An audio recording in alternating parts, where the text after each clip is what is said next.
எல்லாருக்கும் வணக்கம். Welcome to Ranipet சமையல்.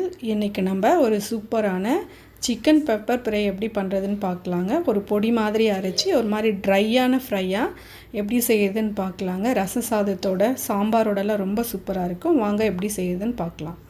நான் முதல்ல ஒரு பேன் எடுத்திருக்கேன். அதில் ஒரு 4 மிளகாய் சேர்த்துருக்கேன். இந்த மிளகாய் காரம் இருக்காது, கலர் கொடுக்கும், அதனால் சேர்த்துருக்கேன். அடுத்தது அரை டீஸ்பூன் அளவுக்கு ஜீரகம், அடுத்தது அரை டீஸ்பூன் அளவுக்கு நான் சோம்பு சேர்த்துருக்கேன். அடுத்தது 2 டீஸ்பூன் மிளகு சேர்த்துக்கலாம். இது பெப்பர் ஃப்ரைங்கிறதுனால நமக்கு மிளகு எவ்வளோ தேவையோ அந்த அளவுக்கு கூட சேர்த்துக்கலாம். இப்போ நான் 3/4 கிலோ சிக்கனுக்கு ஒரு 2 ஸ்பூன் போதும் அப்படிங்கிறதுக்காக 2 ஸ்பூன் மட்டும் சேர்த்துருக்கேன். இப்போது இது எல்லாத்தையும் நல்லா மீடியம் ஃப்ளேமில் வச்சு நல்லா ஃப்ரை பண்ணி எடுத்துக்கலாம். ஆயிலெலாம் எதுவும் சேர்க்க வேணாம், ட்ரையாகவே ஃப்ரை பண்ணி எடுத்துக்கலாம்.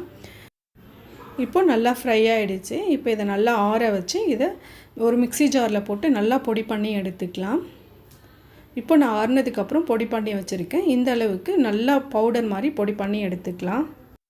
இப்போ நான் ஒரு பேனில் தேவையான அளவு ஆயில் போட்டு காய வச்சுருக்கேன். அதில் பொடியாக நறுக்குன சின்ன வெங்காயம் ஒரு 100 கிராம் அளவுக்கு சேர்க்குறேன். இது சின்ன வெங்காயம் தான் சேர்க்கணும்னு இல்லை, பெரிய வெங்காயம் கூட சேர்த்துக்கலாம். இப்போ இதை நல்லா ப்ரௌன் ஆகிற வரைக்கும் நல்லா ஃப்ரை பண்ணி எடுத்துக்கலாம். இப்போ பார்த்திங்கன்னா வெங்காயம் நல்லா வதங்கிடுச்சு. இப்போ இதில் ஒரு 1 டீஸ்பூன் அளவுக்கு நான் இஞ்சி பூண்டு பேஸ்ட் சேர்க்குறேன்.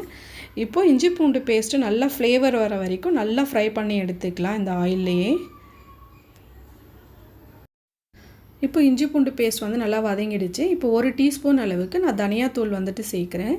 அடுத்தது 1/4 டீஸ்பூன் அளவுக்கு மஞ்சள் தூள் சேர்த்துட்டு இந்த ஆயிலையே இந்த மசாலாவை நல்லா ஃப்ரை பண்ணி எடுத்துக்கலாம். அப்போ தான் தனியாவிலேருந்து அந்த ஃப்ளேவர் நல்லா வரும் உங்களுக்கு ஃப்ரை பண்ணும்போது. இப்போ கொஞ்சமாக கருவேப்பிலை சேர்க்குறேன். அடுத்தது க்ளீன் பண்ணி எடுத்து வச்சுருக்கேன் 700 கிராம் அளவுக்கு சிக்கனை இப்போ நான் இதோட சேர்க்குறேன். உங்களுக்கு தனியாத்தூள் தான் சேர்க்கணுன்னு இல்லை, மசாலா வறுக்கும் போது முழு தனியாகவும் இருந்தால் போட்டு நல்லா ஃப்ரை பண்ணி எடுத்துக்கலாம். அதுவும் உங்களுக்கு ஃப்ளேவர் ரொம்ப நல்லாயிருக்கும். இப்போது இந்த மசாலாவில் இந்த சிக்கனை நல்லா மிக்ஸ் பண்ணி எடுத்துக்கலாம்.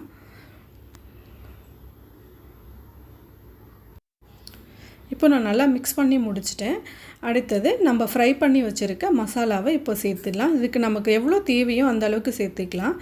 நான் இந்த 700 கிராம் அளவுக்கு நான் 3 டீஸ்பூன் அளவுக்கு சேர்க்குறேன். காரம் அதிகமாக வேணும்னா இன்னும் அதிகமாகவும் கூட சேர்த்துக்கலாம். நல்லா சுள்ளன்னு வேணும்னா உங்களுக்கு எவ்வளோ வேணுமோ அதுக்கு தகுந்த மாதிரி சேர்த்துக்கோங்க. இப்போது இந்த மசாலாவையும் இந்த சிக்கனோட நல்லா ஃப்ரை பண்ணி எடுத்துக்கலாம் கொஞ்சம் நேரம். இப்போ மசாலாலாம் நல்லா அந்த சிக்கனோட நல்லா ஃப்ரை ஆகிடுச்சு. இப்போது இந்த டிஷ்ஷுக்கு தேவையான உப்பை நான் இப்போ சேர்க்குறேன். இப்போ மசாலா உப்பு எல்லாமே நல்லா மிக்ஸ் ஆகிடுச்சு. இப்போ ஒரு லிட்டு போட்டு க்ளோஸ் பண்ணி கொஞ்சம் நேரம் வச்சோம்னா அந்த மசாலாலாம் சிக்கனுக்குள்ளே நல்லா இறங்கிடும். இப்போ மூடி வச்சு கொஞ்சம் நேரம் ஆகிடுச்சு. இப்போ அந்த சிக்கனில் இருக்கிற தண்ணியெல்லாம் கொஞ்சம் விட்டு இருக்குது. சிக்கனும் பார்த்திங்கன்னா ஒரு பாதி அளவுக்கு நல்லா குக் ஆகிருக்கு. இன்னும் கொஞ்சம் நேரம் ஒரு 3/4 பாகம் வேகிற வரைக்கும் நம்ம இதை நல்லா வேக வச்சு எடுத்துக்கலாம். இப்போ மறுபடியும் நான் கொஞ்சம் நேரம் வச்சுருந்தேன். இப்போ பார்த்திங்கன்னா நல்லா சிக்கன் ஓரளவுக்கு 3/4 பாகத்துக்கு நல்லா குக் ஆகிடுச்சு. இப்போது உங்களுக்கு கொஞ்சமாக தண்ணி சேர்த்துக்கலாம். நிறைய தண்ணி சேர்க்கணுன்னு இல்லை, கொஞ்சமாக சேர்த்தாலே போதும், ஒரு அரை டம்ளர் அளவுக்கு. ஏன்னா சிக்கன் ஆல்ரெடி நல்லா குக் ஆகிடுச்சு அந்த மசாலாவிலேயே. இப்போ கொஞ்சமாக தண்ணி சேர்த்துட்டு இதை நல்லா மிக்ஸ் பண்ணி விட்டுடலாம். இந்த பெப்பர் ஃப்ரை ரொம்ப சூப்பராக இருக்குங்க. ரசம் சாதத்தோட சாம்பார் சாதத்தோடலாம் சாப்பிடும்போது ஒரு மாதிரி ட்ரையான ஃப்ரையாக தான் இருக்கும். இப்போ பார்த்திங்கன்னா கொஞ்சம் நேரம் நான் க்ளோஸ் பண்ணி வச்சுருந்தேன். உங்களுக்கு நல்லாவே அந்த தண்ணியெல்லாம் குறைஞ்சிடுச்சு. உங்களுக்கு அந்த மசாலாலாம் சிக்கனுக்குள்ளே நல்லா இறங்கிடுச்சு. இப்போ இன்னும் கொஞ்சம் தண்ணி இருக்குது, அதனால் நல்லா மிக்ஸ் பண்ணி விட்டுட்டு மறுபடியும் ஒரு மூடி போட்டு க்ளோஸ் பண்ணி கொஞ்சம் நேரம் வச்சு எடுத்தோம்னா ரெடி ஆகிடும்.